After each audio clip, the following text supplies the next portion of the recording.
Sir, ஏதோ தனியா பேசணும்னு வர சொன்னீங்க. வந்ததுல இருந்து அமைதியா தான் இருக்கிறீங்க. இல்ல ஆதி, யோசிச்சுட்டு இருந்தேன், அவ்வளவுதான், வேற ஒன்றும் இல்லை. என்னைய வர சொல்லிட்டு அப்படி என்ன சார் யோசனை? இல்ல ஆதி, ஒரு சின்ன பிளான், அவ்வளவுதான். என்ன சார் பிளான்? இப்போ ஃபாரின்ல இருக்கிற நம்ம கம்பெனிக்கு ஒரு வேக்கன்சி இருக்கு. சரிங்க சார், அந்த ஜாபுக்கு நான் உன்னை அனுப்பலான்னு இருக்கிறேன். என்ன சார் இது? அவ்வளவு தூரம் எப்படி எங்க அப்பா அம்மா விட்டுட்டு? எனக்கும் புரியுது ஆதி, ஆனா நீயும் சத்யாவும் ஒண்ணு சேரணும்னா இந்த முடிவு எடுத்துதான் ஆகணும். என்ன சார் இது? எனக்கு ஒண்ணுமே புரியலையே. எங்க அப்பா அம்மாவை விட்டுட்டு நான் ஃபாரின் போறதுக்கும் சத்யாவும் நானும் ஒண்ணு சேர்றதுக்கும் என்ன சம்பந்தம்? இங்க பாரு ஆதி, சத்யா அப்பாவும் நம்ம ஆபீஸ்ல தான் வேலை செய்யறாரு. ஏற்கனவே உன் மேல கோவத்துல இருக்காரு. இதுக்கப்புறமும் நீ அவர் முன்னாடியே இருந்தா சொல்லு, நீயே யோசிச்சு பாரு. சார், வேலைக்கு வர வேண்டாம்னா வர வேண்டாம்னு சொல்லிருங்க. அதை விட்டுட்டு எங்க அப்பா அம்மாவையும் என்னையும் தனியா பிரிக்கிற மாதிரி எதுவும் சொல்லாதீங்க. என்ன ஆதி, நான் எவ்வளவு சீரியஸான விஷயம் பேசிட்டு இருக்கேன், நீ என்னன்னா புரிஞ்சுக்கவே மாட்ற. எது சார் சீரியஸு? எங்க அப்பா அம்மாவை பிரிஞ்சு நான் ஃபாரின் போறது உங்களுக்கு சீரியஸா? ஏற்கனவே நான் வேலைக்கு போறது அவங்களுக்கு பிடிக்கல, இதுல வர ஃபாரினுக்கு பொண்ணு வைங்க, என்னை கண்டிப்பா விட மாட்டாங்க. புரிஞ்சுக்க ஆதி, நல்ல வாய்ப்பு, மிஸ் பண்ணிடாத. நல்ல சேலரி, 3 வருஷத்துல நல்ல செட்டில் ஆயிடலாம். சான்ஸே இல்லை சார், நான் போகல. ப்ளீஸ் ஆதி, புரிஞ்சுக்க. உனக்காகவும் சத்யாக்காகவும் தான் நான் போராடிட்டு இருக்கேன். இப்போ கூட நாங்க சத்யா வீட்டில் தான் இருக்கோம். உனக்காக சப்போர்ட் பண்ண போய் எங்க மாமா என்னைய மதிக்க கூட மாட்டுக்காரு, தெரியுமா? என்ன சார் சொல்றீங்க? ஆமா ஆதி, அவர் பார்த்திருந்த மாப்பிள்ளை கிட்ட போய் சத்யா உன்னை ஏதாவது லவ் பண்றான்னு சொல்லி கல்யாணத்தையும் நிறுத்திட்டேன். என்ன சார் சொல்றீங்க? இதுக்கப்புறம் சத்யாக்கு அப்போ அந்த தொந்தரவு இல்லையா? இல்ல ஆதி, ரொம்ப தேங்க்ஸ் சார். ஒன்னே ஒன்று மட்டும் புரிஞ்சுக்காதி, உனக்காகவும் சத்யாக்காகவும் தான் நான் போராடிட்டு இருக்கேன். அதே மாதிரி நீங்களும் எனக்கு கொஞ்சம் கோஆப்ரேட் பண்ணணும், அவ்வளவுதான். ஆனா சார், எங்க அப்பா அம்மாவை பிரிஞ்சு எப்படி 3 வருஷம் ஃபாரின்ல? கண்ணு மூடி கண்ணை திறக்கிறதுக்குள்ள மறைஞ்சிரும் ஆதி. அதுவும் இல்லாம நீ அவர் முன்னாடியே வேலை செஞ்சுட்டு நம்ம கம்பெனிலே இருந்தான்னு வை, அவருக்கு உன் மேல கோவம் தான் அதிகரிக்கும். எனக்கு ஒரே ஒரு ஆசை தான், எப்படி உங்க கல்யாணத்துக்கு உங்க அப்பா அம்மா சம்மதிச்சாங்களோ அதே மாதிரி சத்யாவோட அப்பா அம்மாவும் சம்மதிக்கணும்ல. ஏன்னா பெத்தவங்க வழி நம்ம பெத்தவங்கள ஆகும்போது தான் நமக்கு தெரியும். 3 வருஷங்கும்போது சத்யாவும் ஒரு டிகிரி முடிச்சிருவா. அதுக்கப்புறம் என்ன, உனக்கும் நிறைய சொத்து சேவிங்ஸ்னு வந்துடும். அது நல்ல தைரியமா அவங்க அப்பா கட்டி கொடுக்கறதுக்கு வாய்ப்பு இருக்கு. அப்போ பணம் காசு இருந்தாதான் தைரியமா கட்டி கொடுப்பீங்களா சார்? ஐயோ ஆதி, அப்படி இல்ல ஆதி, நீ புரிஞ்சுக்கவே மாட்டுக்கிற. நான் இப்ப எதுக்காக சத்யா வீட்டுல இருக்கேன், எங்க மாமாவும் மனசை மாத்தணும்னு தான் இங்க இருக்கேன். தயவு செஞ்சு எனக்கு ஒரு 3 வருஷம் டைம் கொடுங்க. எப்படியாவது அந்த மனசை மாத்தி உங்க 2 பேர் கல்யாணத்துக்கும் சம்மதிக்க வைக்கிறேன். எனக்கு உன்னோட அப்பா அம்மா சம்மதமும் முக்கியம், அதே மாதிரி சத்யாவோட அப்பா அம்மா சம்மதமும் எனக்கு முக்கியம். யாரும் சம்மதம் இல்லாம இந்த கல்யாணம் நடக்காது. அதுவும் இல்லாம ஒரு 3 வருஷம் தானே, கண்ணு மூடி கண்ணத்துறக்குள்ள போயிடும். உங்க மேல உங்களுக்கே நம்பிக்கை இல்லையா? சொல்லு ஆதி. அப்படியெல்லாம் ஒண்ணும் இல்லை சார், எனக்கு என் லவ் மேல நம்பிக்கை இருக்கு. அப்புறம் என்ன ஆதி, கொஞ்சம் கோஆப்ரேட் பண்ணுங்களேன். ஆனா எங்க அப்பா அம்மா. உனக்கு சம்மதம்னா சொல்லு, அப்பா அம்மா கிட்ட வந்து நான் பேசுறேன். எனக்கு சம்மதம் தான், ஆனா அப்பா அம்மா தான் சம்மதிப்பாங்களான்னு தெரியல. அது நான் பாத்துக்கிறேன் ஆதி. சரிங்க சார், அப்போ ஃபாரினுக்கு போறதுக்கு எனக்கு சம்மதம் தான். ரொம்ப தேங்க்ஸ் ஆதி, நான் சொல்ற ஒவ்வொரு விஷயத்தையும் பொறுமையா கேட்கறதுக்கு. ஆனா எனக்கு ஒரே ஒரு ப்ராமிஸ் மட்டும் பண்ணி கொடுங்க. என்ன ஆதி? சத்யாவை வேற யாருக்கும் கட்டி கொடுத்துட கூடாது, அவ்வளவுதானே? சத்யா உனக்கு தான், போதுமா? சரிங்க சார், அப்ப எனக்கு ஃபாரினுக்கு போறதுக்கு சம்மதம் தான். சரி, இப்பவே உடனே ஆபீஸ்ல போய் எல்லாருக்கும் இன்ஃபார்ம் பண்ணிட்டு சாயந்தரமா வீட்டுக்கு வந்து நான் அப்பா அம்மா கிட்ட பேசுறேன், ஓகேவா? ஒருவேளை எங்க அப்பா அம்மா சம்மதிக்கலனா, நான் ஒருவேளை ஃபாரினுக்கு போலனா சத்யாவை எனக்கு கட்டி கொடுக்க மாட்டீங்களா? ஐயோ ஆதி, நீ இன்னும் கான்செப்டே புரிஞ்சுக்கல. சிம்பிளா சொல்றேன், புரிஞ்சுக்க. என்னன்னா ஒரு 3 வருஷத்துக்கு சத்யா அப்பா கண்ணில் படாம இருந்தா போதும், அதுவே போதும். நான் அவர் மனசை எப்படியாவது மாத்திடுவேன். அவரு மனசை மாத்துறதுக்காக தான் டைம் கேட்கேன், மற்றபடி எதுக்காகவும் இல்லை. சரிங்க சார். சரி, ஆஃபீஸ்க்கு போகுமா? Okay sir. ஒரு ஃபோன் பண்ணியிருந்தா நானே வந்திருப்பேன்லம்மா. நீ எதுக்குமா அந்த வெயிலில் வந்து கஷ்டப்படுற? அம்மாடி, உனக்கும் வெயில் தானே? அம்மா, அவர் வீட்டில் தான் இருக்காருன்னு சொன்னேன்ல, மறந்துட்டியாம்மா? இல்லடி, ஞாபகம் இருக்கு. ஆனா 2 நாள் தள்ளி போயிருக்குன்னு நீ சொன்னல, அதான் உன்னை எதுக்கு பைக்ல அலைய வச்சுக்கிட்டு இருந்தா நானே வந்துட்டேன். 2 நாள் தானம்மா, இது எப்பயுமே வர மாதிரி தானே? சொல்ல முடியாதுடி, ஒருவேளை தங்கிருச்சுன்னா சந்தோஷம் தானே? சந்தோஷம்தான். அம்மா கிட்ட சொன்ன மாதிரி வேற யார்கிட்டையும் சொல்லாத, எல்லார் கண்ணும் ஒரே மாதிரி இருக்காது. 45 நாள் போகணும். சரிம்மா, நீ நேற்று சொன்னது எனக்கு ஒரே சந்தோஷம். அதான் சரி உனக்கு பிடிக்குமேட்டு குழிப்பணியாரம் செஞ்சு எடுத்துட்டு வந்தேன். ஃப்ரிட்ஜ் நல்ல மாடலாக தான் வாங்கி வச்சிருக்கா எங்க அக்கா. இந்த மாதிரி ஃப்ரிட்ஜ் எந்த கடையிலையும் நான் பார்க்கலையே, எங்க வாங்கினாலும் தெரியல. போகும்போது எந்த கடையில வாங்கினாலும் கேட்டுட்டு போகணும். அப்பா எப்படிமா இருக்காரு? அப்பா நல்லா இருக்காரு டி. கடையில வியாபாரம்லாம் எப்படிமா போகுது? அதுக்கு என்ன, நல்லா தான் போகுது. தாயும் மவளும் அப்படி என்னதான் பேசுறாளுன்னு பாப்பமே, கடை வச்சிருக்காள்வோ போலேன்னு ஒரு விவரமும் தெரியல. அக்காட்ட கேட்ட மூஞ்ச வெட்டுதான். வரும்போது அப்பாவையும் கூட்டு வந்திருக்கலாம்லம்மா. அப்பாவை கூட்டு வந்தா அங்க கடையில வியாபாரம் பாக்குறது யாரு? கவனமா இருக்கணும் டி. வெயிட்லாம் அதிகமா தூக்காத சரியா? படிக்கட்டுலாம் ஏறாத. முடிஞ்சா உங்க அத்தை கிட்ட சொல்லி உங்க ரூமை கீழே மாத்துங்க. அதெல்லாம் ஒண்ணும் இல்லம்மா. 2 நாள் தினமா தள்ளி போயிருக்கு.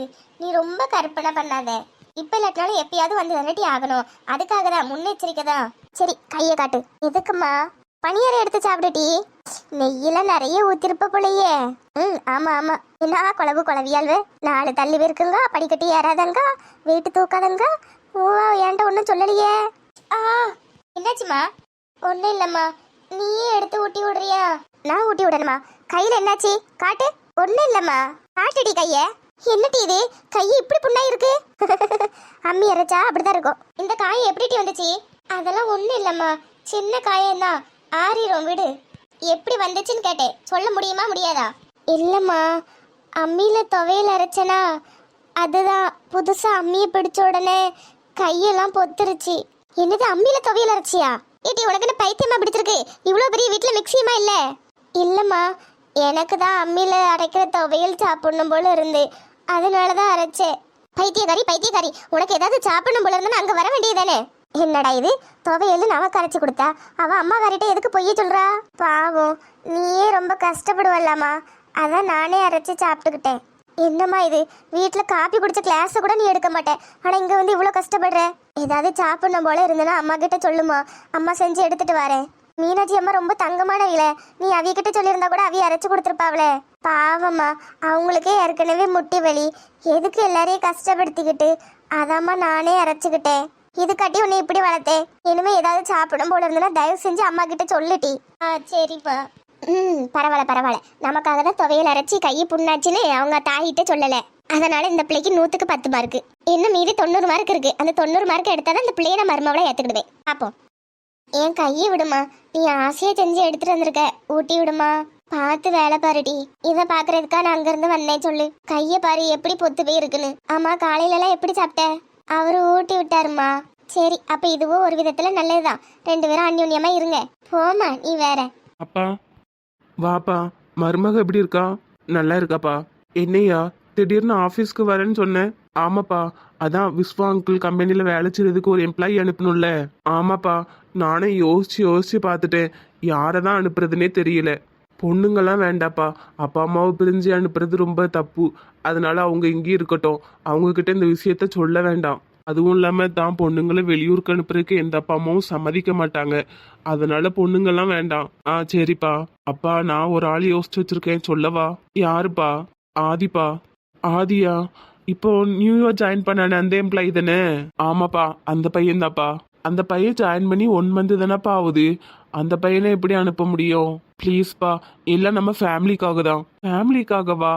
என்னப்பா சொல்ற? அதெல்லாம் உங்களுக்கு இப்போ தெரிய வேண்டாப்பா, நான் நேரம் வரும்போது சொல்றேனே. ஆனா எனக்காகப்பா, ஆதியை அனுப்பலாம்ப்பா. ஆனா மற்ற எம்ப்ளாயிக்கெல்லாம் தெரிஞ்சுன்னா கோவப்படுவாங்கப்பா.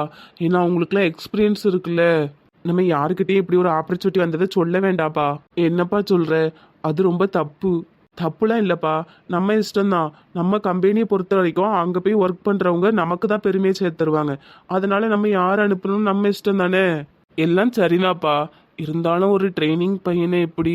ப்ளீஸ்ப்பா, இவ்வளோ தூரம் கேட்குற. சரி, நீ எது சொன்னாலும் கரெக்டாக தான் இருக்கும். சரிப்பா, அந்த பையனை கூப்பிடு. ஆதி, இங்கே வாங்க. Good morning sir. குட் மார்னிங்ப்பா. ரொம்ப தேங்க்ஸ்ப்பா எனக்காக ஒத்துக்கிட்டதுக்கு. நீ எது பண்ணாலும் கரெக்டாக தான்ப்பா இருக்கும். அதனால தான்.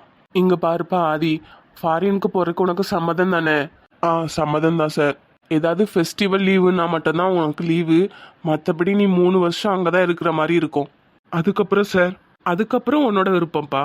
நீ அங்கே வேலை பார்க்கணுன்னாலும் பார்க்கலாம், இல்லை நம்ம ஆஃபீஸில் வந்து ஹை பொசிஷனில் ஜாயின் பண்ணாலும் பண்ணிக்கலாம். ஆனால் உன்னோட ஜாப்புக்கு ஏற்ற மாதிரி உன்னோட சேலரியும் அதிகமாக தான் இருக்கும். Okay sir. அப்புறம் அங்கே போய் ட்ரைனிங்லாம் இல்லைப்பா, நேராக ஜாப்பில் தான் உட்கார மாதிரி இருக்கும். அதனால் நீ என்ன பண்ணு, ஃபாரினுக்கு போகிறதுக்கு இன்னும் 1 வீக் இருக்குது. அந்த 1 வீக் மட்டும் நீ நல்லா எல்லா ட்ரைனிங்கும் எடுத்துக்கோ. வேணும்னா மாணிக்கம் சாரை உனக்கு ட்ரைனிங்காக போடுறேன். ஐயோ அப்பா, மாமாலாம் ஒன்றும் வேணாம்.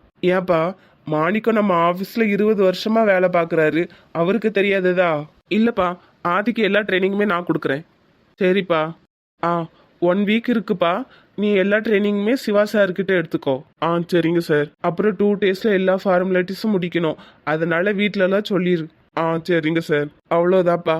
தேங்க்ஸ் சார், இவ்வளோ பெரிய வாய்ப்பு தந்ததுக்கு. பரவாயில்ல விடுப்பா, 3 வருஷம் கழிச்சு நம்ம கம்பெனில ஜாயின் பண்ணிக்கலாம். ஆ ஓகே சார். சிவா சந்தோஷம் தானே? ம் ஆமாப்பா. சரிப்பா, உனக்கு மற்ற ஏதாவது டவுட் இருந்ததுன்னா நீ விஸ்வா அங்கிளுக்கு ஃபோன் பண்ணி கேட்டுக்கோ, சரியா? ஆ சரிப்பா. ஆதி ஹாப்பி தானே? ஹாப்பி தான், ஆனால் எங்கள் அப்பா அம்மாவை நினச்சாதான். நான் பேசிக்கிறேன் ஆதி.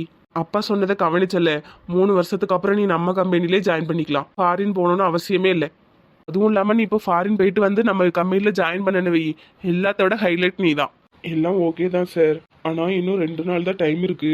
எங்கள் அப்பா அம்மாவை எப்படி சம்மதிக்க வைக்க போறீங்க? அதை நான் பார்த்துக்கிறேன் ஆதி. Okay sir.